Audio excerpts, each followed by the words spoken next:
Welcome, the anointed ones. When a group has to keep explaining why you're the problem, it's usually because reality stopped agreeing with them. There's a strange pattern that repeats itself everywhere. Families, workplaces, churches, online spaces, even whole communities. One person gets singled out, constantly talked about, constantly attacked, constantly blamed. And the attacks don't stop even after that person leaves, improves, stays quiet, or clearly outgrows the environment. In fact, the attacks often get louder, not sharper. Louder. That's not confidence. That's exposure. Here's a documented psychological fact most people never connect to real life. Groups only maintain long-term hostility toward an individual when that individual disrupts the group's shared belief system. Not because the person is aggressive, not because they're loud, but because their existence quietly contradicts what the group agreed to believe about themselves. Once that contradiction becomes visible, the group has two options: evolve or attack. Most choose the second one. It's cheaper, no self-reflection required, and let's be honest for a moment, if you were truly insignificant, they would have moved on already. Nobody keeps holding meetings about someone who doesn't matter. Nobody keeps rehearsing the same story for months or years unless something about that person refuses to disappear. Silence would have worked by now. Distance would have worked. Smear campaigns usually burn out fast when there's no truth fighting back. But here you are, still standing, still intact, still being discussed like a community project that refuses to fail. That's where things get uncomfortable for them, because at some point, people start noticing patterns. The attacks don't evolve, but you do. The accusations stay frozen in time, but your life doesn't. The story they tell about you requires constant maintenance, like an old generator that only runs if someone keeps pulling the cord. And every time they pull it, more people look over and think, why are they still talking about this person? Add a little irony to the mix. The very pressure meant to expose you ended up exposing them. They expected cracks. They got consistency. They expected collapse. They got clarity. That's not how these stories are supposed to go. At least not for the side that thought they had control. So if a community cannot stop attacking you, long after it makes sense, long after it looks reasonable, long after it should have ended, that's not coincidence. That's confirmation in slow motion, and whether they like it or not, they're being forced to watch something they never planned for. The realization that you weren't the problem they tried to label. You were the presence that revealed who really had one. And yes, nothing bonds people faster than a shared enemy. But nothing humbles a group quicker than realizing the enemy they picked refuses to fall apart on schedule. Number 1. Their obsession with discrediting you is not hatred. It's panic once the narrative collapsed. At the beginning, everything worked in their favor. They controlled the story, the tone, and the labels attached to your name. As long as people accepted the version of you they presented, the attacks felt effortless. They didn't have to prove much because the environment itself did the work for them. But something changed, and it wasn't loud or dramatic. Time stepped in. Behavior didn't match the accusations. Outcomes didn't support the storyline. You kept moving forward in a way that didn't align with who you were supposed to be. That's when panic replaced confidence. When a narrative collapses, people don't always admit it. They double down. That's why the attacks became repetitive instead of sharp. You'll notice they stopped bringing new information and started recycling the same claims. That's a key sign that belief has weakened. If the story was solid, it wouldn't need constant reinforcement. Truth doesn't need reminders. Lies do. What really unsettled them was not that you defended yourself, but that you didn't need to. Your consistency did the talking without trying to. While they kept explaining who you were, you kept demonstrating who you weren't. That gap created pressure, and pressure exposes motives. At that point, The goal stopped being about accountability or correction and became about control. They weren't trying to protect the community anymore. They were trying to protect the story that kept them comfortable. You also outlasted the emotional window they were counting on. Most attacks rely on fatigue. The plan is simple. Keep pushing until the person reacts, collapses, or confirms the narrative through frustration. When that didn't happen, confusion set in. People who expect a reaction don't know what to do with restraint. So the volume goes up, not because it's effective, but because it's the only move left. That's why the obsession feels excessive. You're watching people fight a version of reality that already moved on. They're arguing with outcomes, not opinions. And deep down, they know it. Panic doesn't look like fear. It looks like urgency. It looks like people trying to fix something that's already broken by pretending it still works. The attacks continue because stopping would force them to face the truth. The story failed, and you didn't.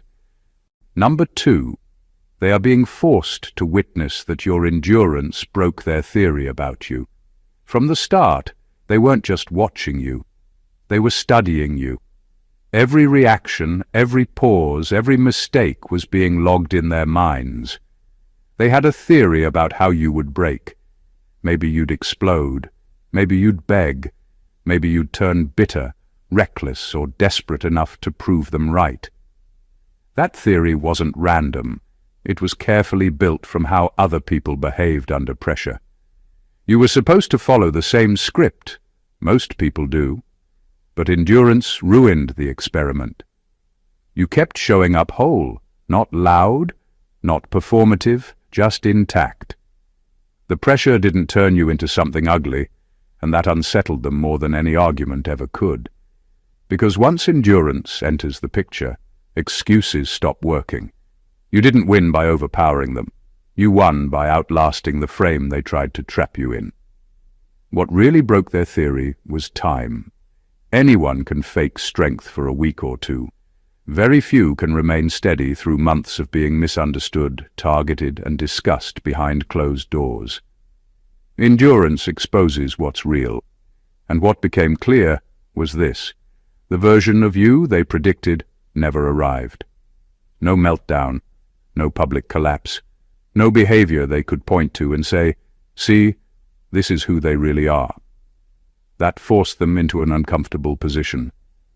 They could no longer claim they were reacting to your actions because your actions stayed measured. So the focus shifted. They started reacting to your survival itself. Your calm became suspicious. Your restraint became calculated. When endurance can't be attacked directly, it gets reframed as something negative. That's how you know the theory failed. The hardest part for them to accept is that endurance can't be argued with.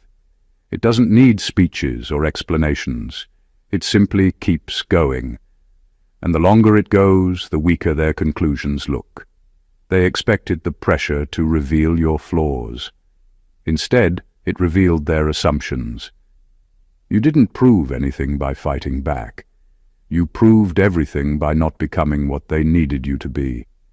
And once that happens, there's no way to unsee it, especially for the people who were watching the closest. Number 3, the attacks intensified because your presence exposes hidden hierarchies. Some environments run on rules that are never spoken out loud. Who gets grace?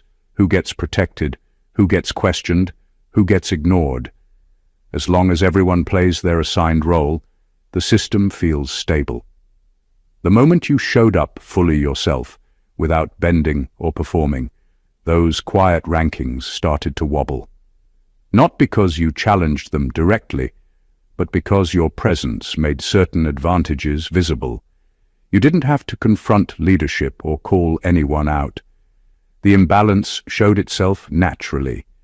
People noticed who was allowed to make mistakes and still be defended, and who wasn't. They noticed who could speak recklessly without consequences, and who had every word examined. Once those patterns become obvious, authority starts to feel fragile. That's when pressure is applied, not to restore fairness, but to restore order. The attacks weren't personal at first, they were corrective. You were being pushed back into a lower position without anyone having to admit there even was a hierarchy. When that didn't work, frustration set in. You kept existing outside the lane they quietly assigned you. You weren't playing the part of the grateful outsider or the manageable voice. That refusal alone exposed how much control mattered to them.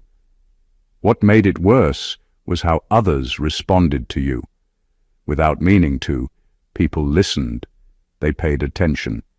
Not because you demanded it, but because something about your steadiness disrupted the flow of automatic loyalty.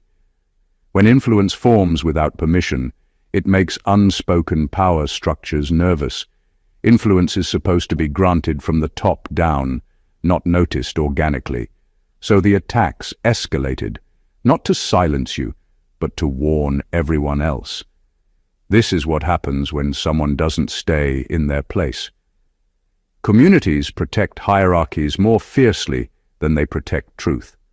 Once that reality surfaces, anyone who exposes it becomes a problem that must be managed. The irony is that the more they attacked you, the clearer the hierarchy became. People could see who was being defended without evidence and who was being challenged without cause. The system told on itself. You didn't dismantle anything, you revealed it. And when power is revealed instead of assumed, it loses its grip. That's why your presence couldn't be tolerated quietly. It wasn't your words that threatened them. It was the clarity you brought into a space that depended on invisibility to survive. Number 4, they are being cornered by their own receipts. At first, everything they said about you lived in the moment. Loose statements, confident opinions, strong claims with no need for backup, because nobody expected them to be challenged later. It was all spoken as if time wouldn't matter. But time always matters. Conversations don't disappear the way people think they do.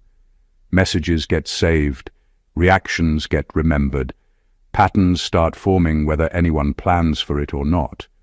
What's cornering them now isn't your response. It's consistency. Their words from the past don't line up with their behavior in the present. What they once claimed with certainty now sounds exaggerated, emotional, or outright false when placed next to actual outcomes. The story they told about you required you to fail, spiral, or be exposed. None of that happened. Instead, the receipts started pointing back at them. That's when panic shows up, disguised as defensiveness. You'll notice sudden rewrites of history.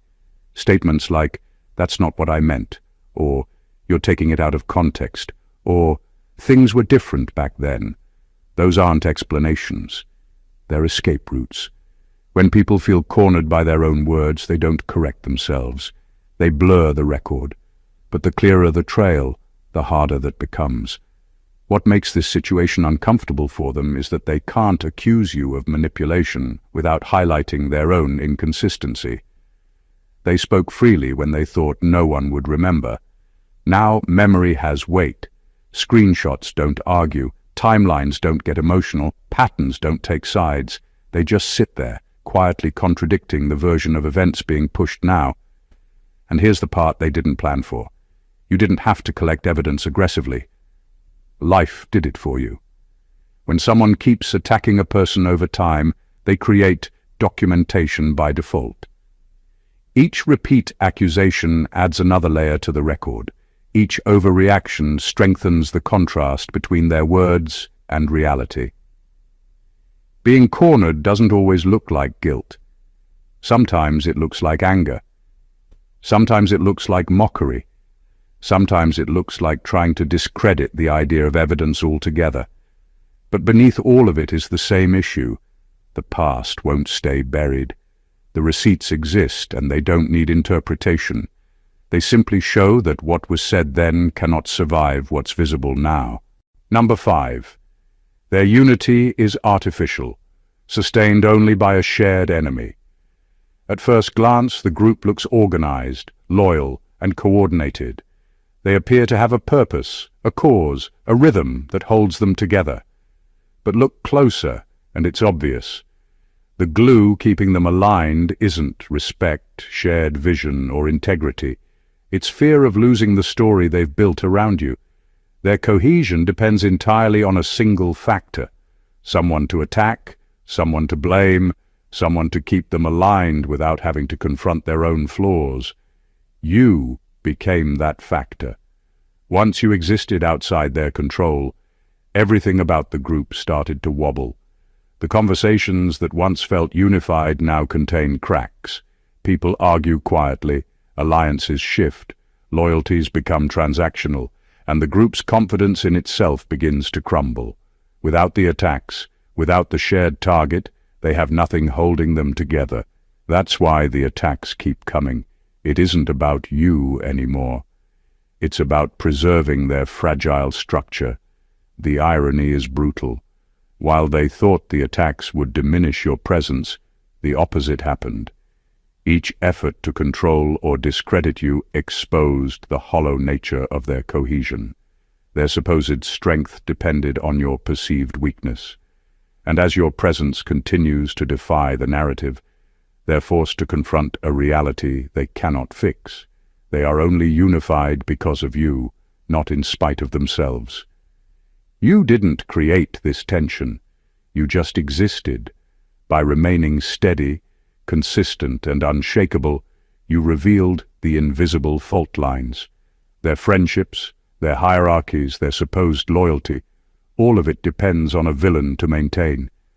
Remove that villain, and they have to face themselves. The louder they attack, the more obvious it becomes that their solidarity is performative. Every overreaction, every recycled accusation, every desperate attempt to rally others highlights the truth. They are a group held together by opposition, not authenticity. And watching them scramble to maintain control while failing to actually diminish you is proof enough that the community's foundation was never about principles or character. It was about survival, and survival always looks messy when the target refuses to play along. Number 6. They are being forced to see that you didn't recruit followers. Witnesses formed naturally. Your influence wasn't loud. It didn't need a campaign, a speech, or an explanation. People started noticing, not because you told them to, but because they couldn't help seeing the way you moved through life, the choices you made, the calm consistency you carried. That alone is terrifying to a group that thrives on control. They expect influence to be manufactured, attention to be bought, and loyalty to be earned on someone else's terms. You broke all of that without trying. The witnesses around you didn't join to prove a point. They didn't sign up for a cause. They simply observed and understood something the attackers refused to see. That quiet recognition is the most inconvenient kind because it cannot be discredited easily. The group can attack you verbally, distort your actions, and repeat lies, but they can't make people unsee what they've already witnessed. Real recognition grows organically. Manufactured loyalty collapses under pressure. This is why the attacks escalate instead of stopping. It's not just that you exist, it's that people are noticing and validating your integrity on their own. Your presence becomes a benchmark, a silent standard that exposes who acts with authenticity and who doesn't. Every attempt to manipulate perception backfires because the truth of your character is already visible to those paying attention. It can't be faked or erased. They struggle with this because they believed they controlled influence. That recognition only happens if they allow it. But when it forms naturally, it flips the entire power dynamic. The more people quietly acknowledge what they see, the more frustrated the attackers become.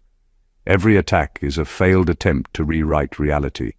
Every reaction is proof that your consistency cannot be explained by their rules. And the most humiliating part for them is that you didn't need to guide or persuade anyone. You didn't orchestrate admiration or force understanding.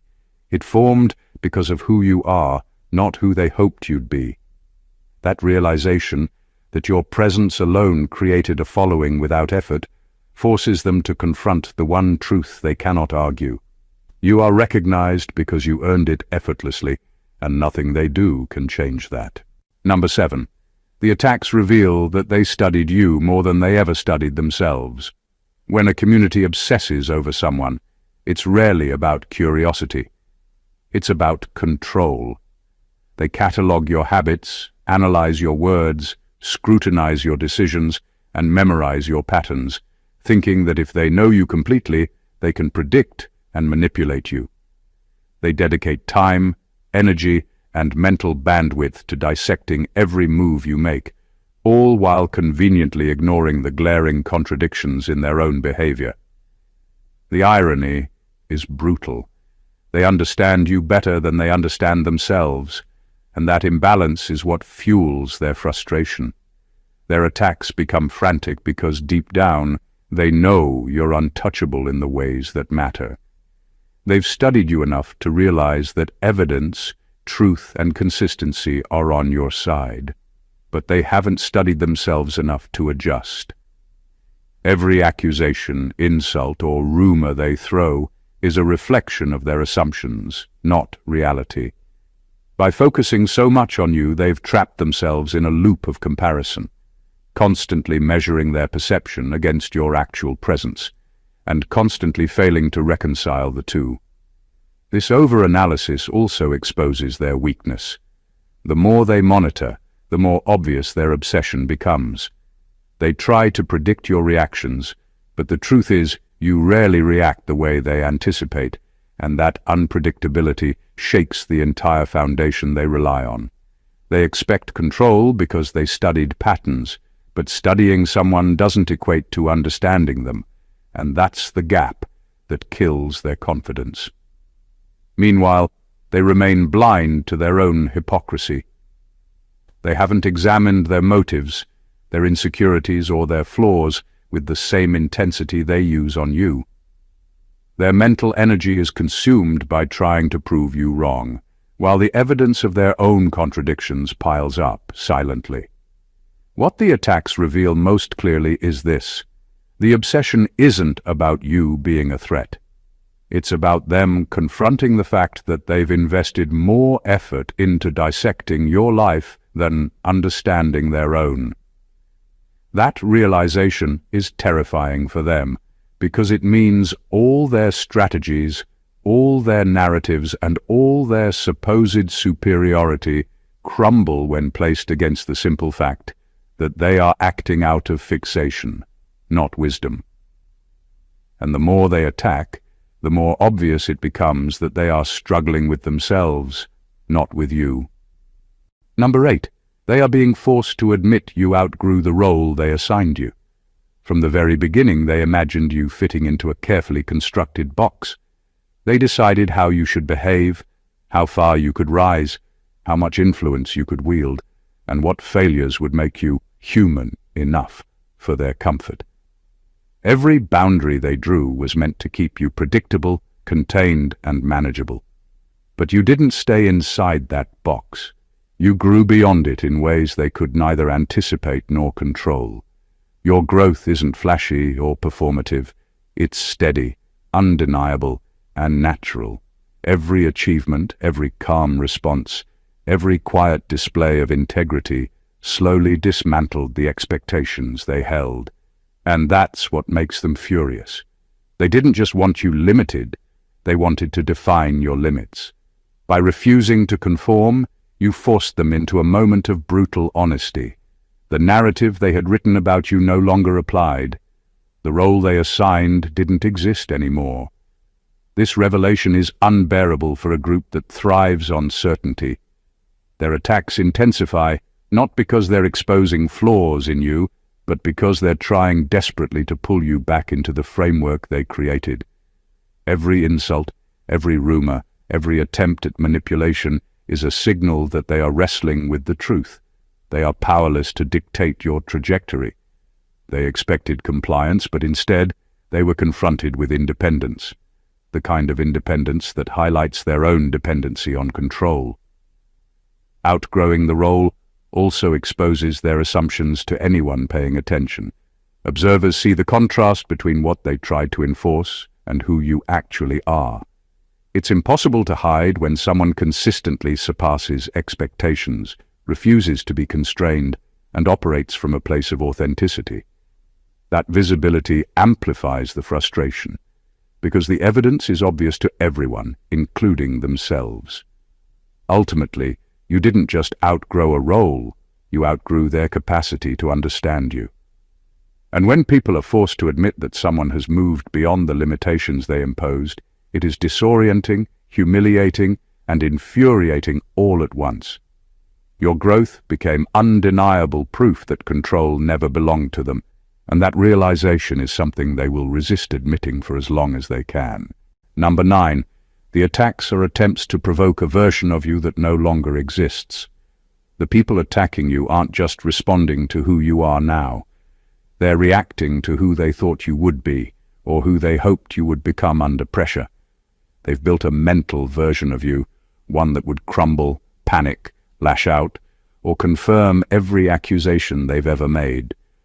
Their attacks are carefully designed to provoke that reaction. Every insult, every manipulation, every rumor is a trap meant to catch the version of you that exists only in their imagination. The problem for them is that version doesn't exist anymore. You've changed, evolved, and adapted in ways that make their old strategies useless. You respond with steadiness where they expect chaos. You remain calm where they hope for breakdown. You stay measured where they anticipate erratic reactions. Each attack lands on an empty target, because the person they think they know was never real. The version of you they're trying to provoke has been replaced by someone far stronger, far more aware, and far less manipulable. That's what drives their frustration. They are fighting a ghost, yet they cannot let go. The attacks continue because giving up would require admitting that their assumptions were wrong, and that's something their pride and ego cannot allow. Every recycled accusation, every predictable attempt at provocation is evidence of their own desperation. They are desperately trying to create cracks where none exist, forcing a reaction that you refuse to give. Meanwhile, every time they fail to provoke you, the gap between expectation and reality becomes more obvious. Observers begin to notice it too. The community sees that their tactics are ineffective, that the chaos they promised isn't materializing, and that the calm, measured individual they tried to control is thriving despite their efforts. By attacking a version of you that no longer exists, they are revealing their weakness more than yours. The more they attempt to provoke a reaction, the more apparent it becomes that their power was never real, and that the real you cannot be bent, manipulated, or broken by the outdated strategies they cling to. Their attacks are echoes of a failed experiment, and with each echo, your strength becomes clearer to everyone watching. Number 10. They are being forced to confront the fact that you never needed their approval to remain intact. From the very beginning, their attacks were designed to break you, to make you question yourself, to force dependence on their judgment or validation. They assumed that constant criticism, gossip, and pressure would make you crumble, beg, or at least conform to the image they wanted you to be. That assumption is the foundation of most attacks, the belief that people cannot thrive without approval, that silence or endurance is impossible under scrutiny. But you didn't play by their rules. You stayed whole, steady, and unshaken, completely independent of their validation. That reality terrifies them. They spent so much time thinking their judgment mattered, their opinions shaped outcomes, and their approval could define you. Every calculated attack was meant to remind you of your place within their story. When that didn't work, every action they took became louder, more aggressive, and more frantic.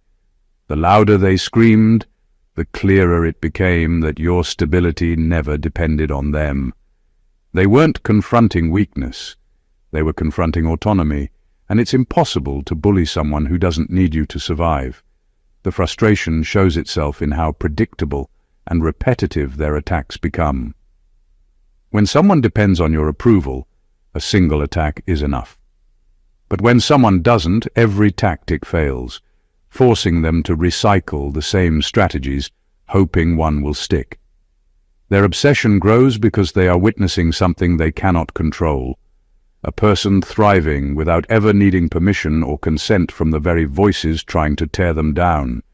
Your independence also forces them to look in the mirror, whether they want to or not. Their belief that they held power is exposed as false. They realize that every attempt to define or shape you has failed. They attack to assert control, but the truth is in your presence, calm, intact, unshakable. And that is the final proof that you were never dependent on their approval in the first place. By refusing to collapse under their judgment, you don't just survive, you highlight their impotence. They are forced to watch someone live unbound by their opinions, and the realization that their influence was never required becomes a silent, unbearable truth. Number 11. The repeated attacks are rehearsals to convince themselves, not the public. When a group keeps attacking you over and over, it isn't about making anyone else believe their version of events. The truth is, the public often already senses the disconnect between accusation and reality. The attacks are primarily for the people doing the attacking, a way for them to reassure themselves that the narrative they built still matters. Every insult, every rumor, every recycled argument is less about you and more about reinforcing their own illusion of control. They repeat the same story because deep down they know it's shaky.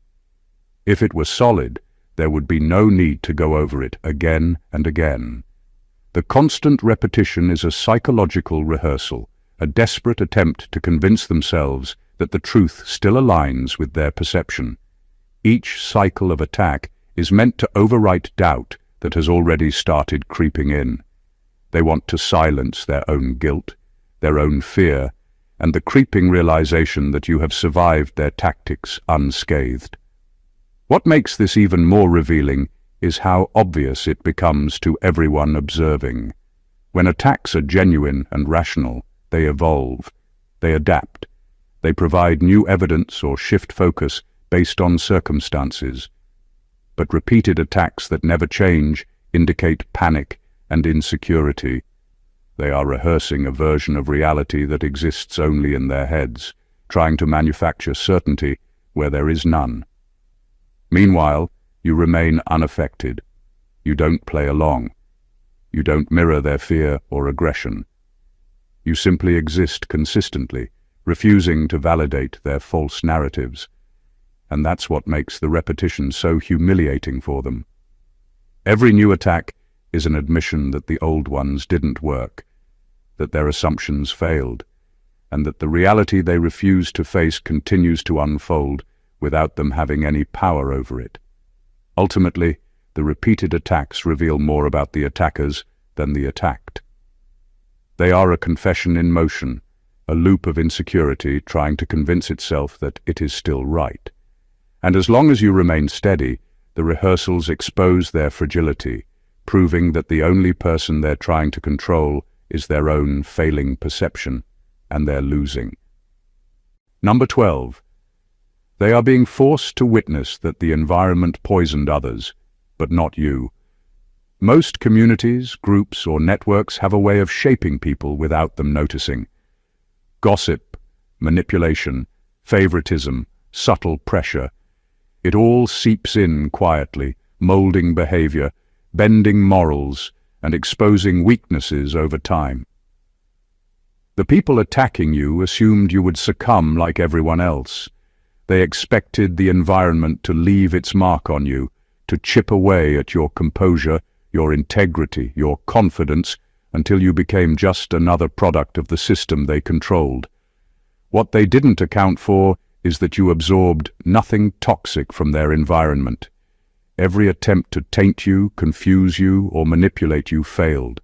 While others around you grew defensive, petty, or opportunistic, you maintained clarity. Your perspective, decisions, and integrity stayed intact. That alone disrupts their whole worldview.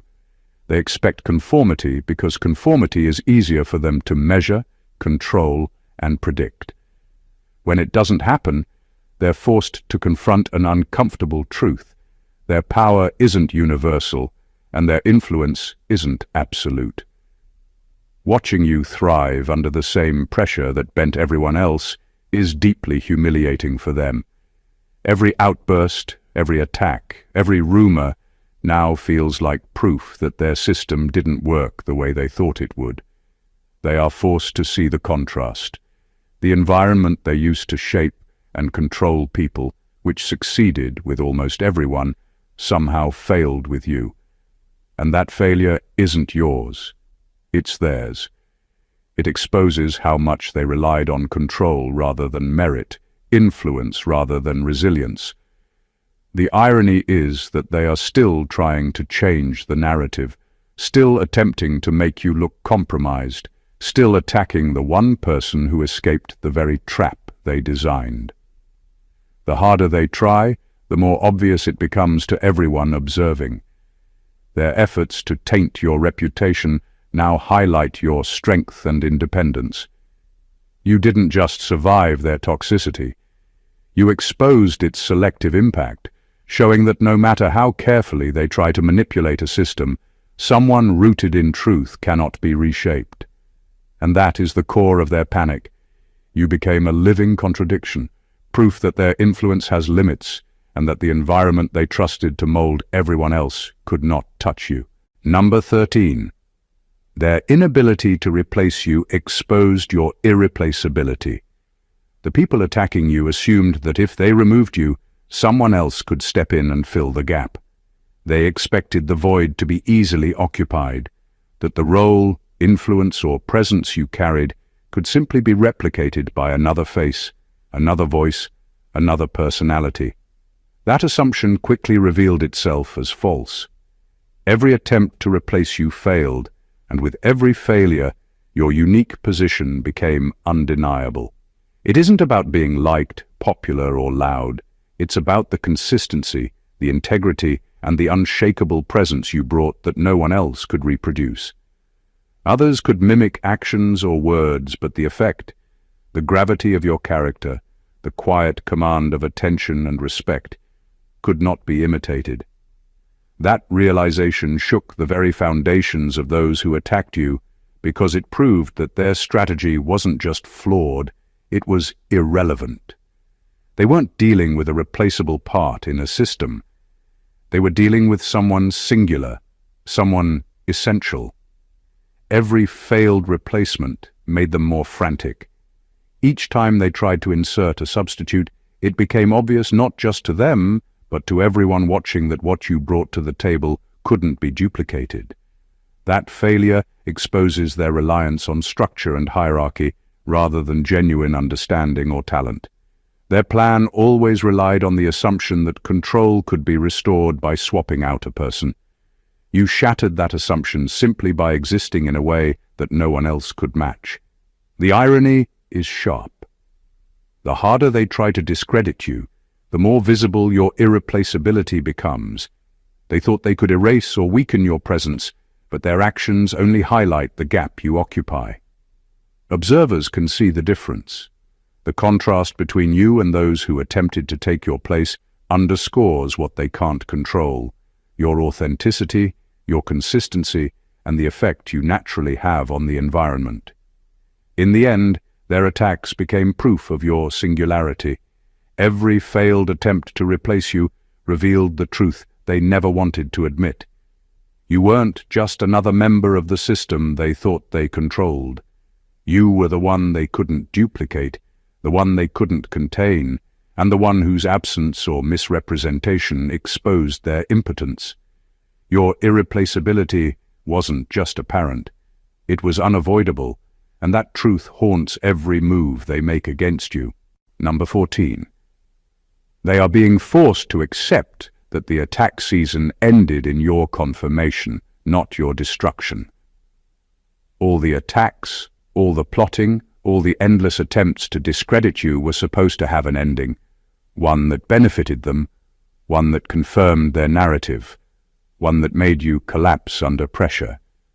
They expected a season of chaos that would leave you diminished, broken, or at least shaken. Instead, that season ended in your confirmation, not in destruction, but in undeniable validation of who you are. Every move they made, every rumor spread, every whisper behind closed doors now serves as evidence that you survived, endured, and remained whole despite the onslaught. This realization is devastating for them because it flips the entire dynamic. What was intended as proof of weakness is now proof of strength. Every attack meant to expose flaws instead exposed their obsession, their fear, and the limits of their control.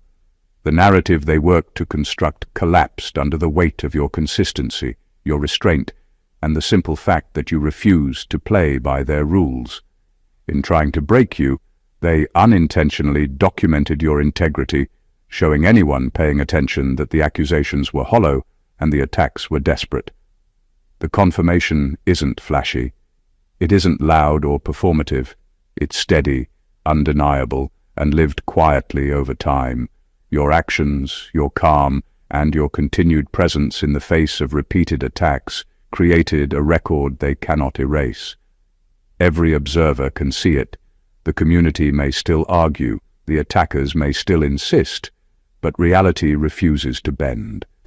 The story they expected to end with your downfall now ends with their exposure and your quiet triumph. They are forced to accept it because nothing else explains the gap between expectation and reality. The attacks were designed to destroy, but destruction never came. Instead, the season of hostility confirmed your endurance, your influence, and your unshakable presence. Every move they made, every effort to hurt or manipulate you, now circles back as proof, not of failure on your part, but of their inability to control, predict, or diminish someone who refused to comply with their narrative. That is the final blow.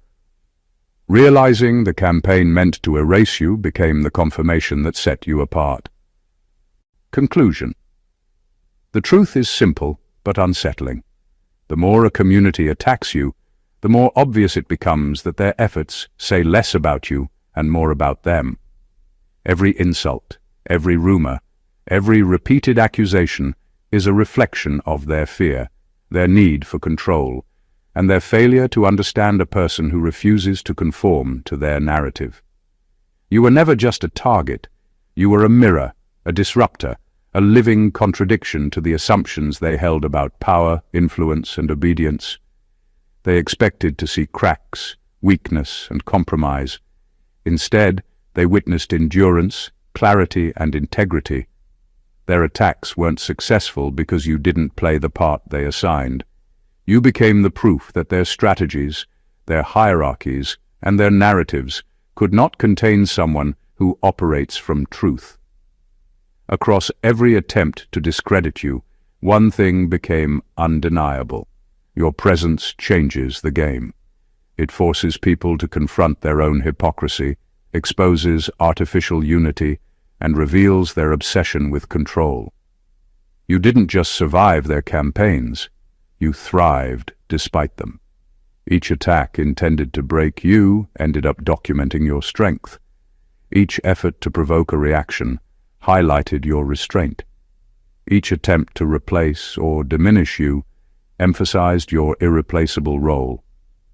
And in the end, the season of attacks did not culminate in destruction as they had hoped. It culminated in confirmation that you are resilient, steadfast, and untouchable by narratives that rely on fear and falsehood. This is the power of existing authentically. You don't have to fight on their terms. You don't have to bend to expectations or seek their approval. Simply by staying consistent, measured, and true to yourself, you dismantle illusions, expose weaknesses, and shift the energy of entire communities without a single word. Their panic, their frustration, and their repeated attacks are just the evidence you've always needed. Your presence cannot be erased, and the truth will always rise above noise. If this message resonated with you, make sure you don't miss what's coming next. Subscribe to the channel so you're always here when the truth is spoken. Like this video to show support for standing firm against opposition. Comment below with your thoughts and experiences. Your story matters. And share this with anyone who needs to see that enduring with integrity is the ultimate confirmation of strength. Stay unshakable, because the world notices, even when they don't want to. God bless you.